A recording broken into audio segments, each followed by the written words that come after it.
Hi, my name is Andrew Swanson and I'm the Multimedia Specialist here at WKU. If you're watching this video, you're planning on making a video yourself, whether that be for an assignment, while you're traveling, or any other type of project.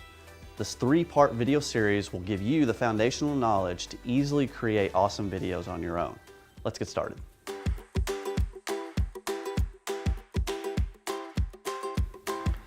The single most important part of making videos is to know the purpose of your video.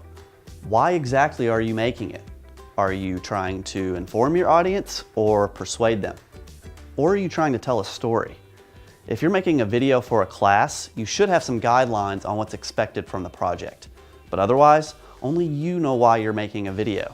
And knowing the specific purpose is the most critical aspect. Once you know why, it's time to think with the end product in mind. Are you conducting interviews, displaying local wildlife or crops, incorporating graphics, music, text, photos? Keeping the end product in mind will help you determine exactly what you need to reach your goal before you ever show up with a camera. Now for the fun part, choosing your gear.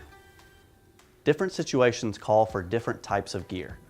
Knowing the purpose of your video and thinking with the end product in mind will help you determine what equipment best fits your needs. When it comes to equipment, there are 3 main categories on which you should focus. First is your camera. What camera are you going to shoot on? Newer models of iPhones and Androids are a great option. They shoot high-resolution video and the video files are easy to access. While phones do have limitations, they are perfect for when you need something low profile, lightweight, yet has decent enough quality to do your project justice.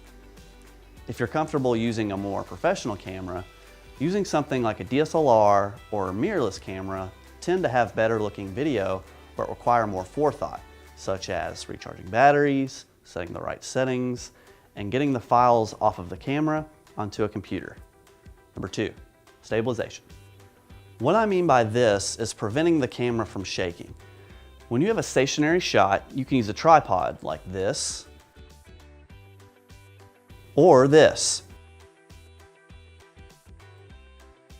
Or if you're wanting to walk around with your camera or phone, something like a gimbal, such as this, is a great option.